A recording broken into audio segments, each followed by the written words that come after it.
पटना पहुंचे बीजेपी के राज्यसभा सांसद पूर्व उप मुख्यमंत्री सुशील कुमार मोदी ने बिहार सरकार पर हमला बोला है।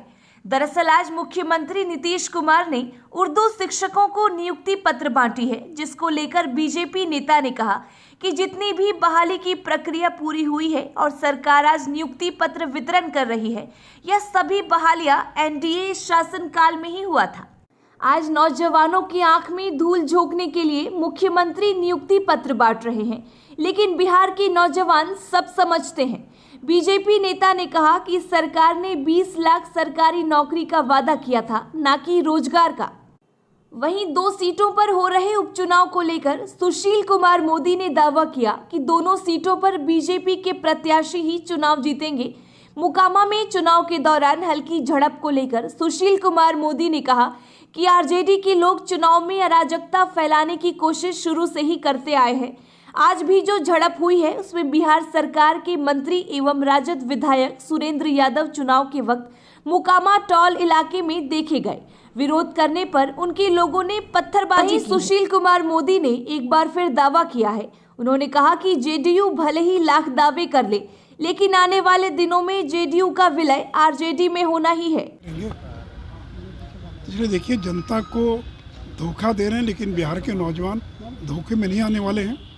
अभी तक 7वें चरण की बहाली का क्या वो पता ही नहीं है, तो सारी बहालियां रुकी हुई हैं। और ये कोई 10 लाख तो क्या, ये लाख भी बहाली कर दें तो बहुत बड़ी बात होगी। सर मोकामा में जो चुनाव हो रहा है, मोकामा में झड़प देखने को मिला है, जिस तरीके से सुबह से खबर भी आ रही है। अभी कुछ देर पहले मोकामा के बारे में एक जो सूचना मिली वो बहुत ही दुखद है कि बिहार सरकार के मंत्री सुरेंद्र यादव जो हैं वो चुनाव क्षेत्र में घूमते हुए पाए गए, लोगों से वोट मांगते हुए पाए गए, जबकि नियम है कि चुनाव के 48 घंटा पूर्व कोई भी बाहर का व्यक्ति चुनाव क्षेत्र में नहीं रह सकता है, और वह भी एक मंत्री।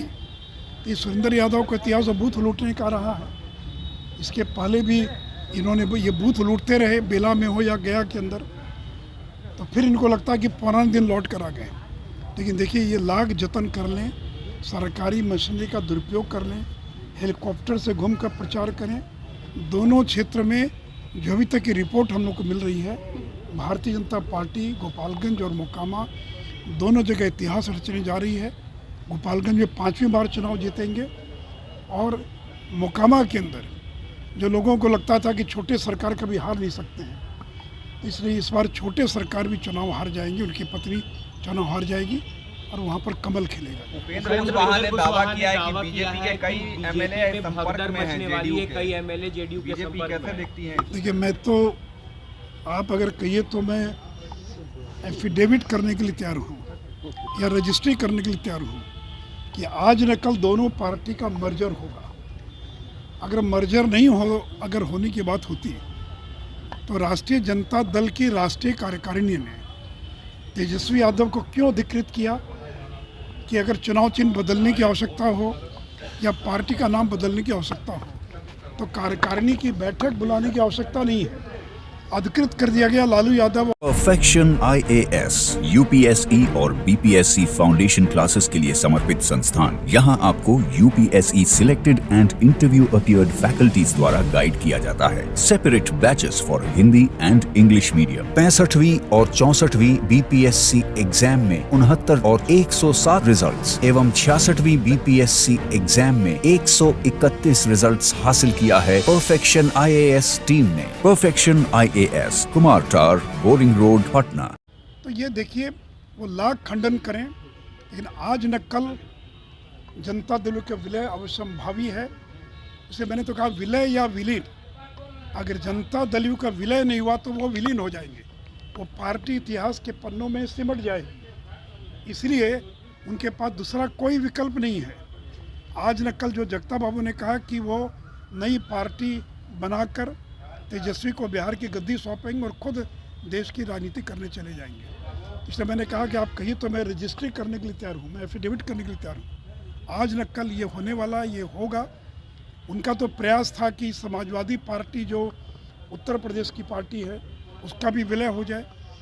जो जनता पार्टी के जो पुराने घटक हैं, बीजू जनता दल, इंडियन नेशनल लोक दल, JDS, RJD, JDU, Samajwadi party, इन सभी पार्टियों का विलय हो जाए, लेकिन बीजू जनता दल ने इनकार कर दिया।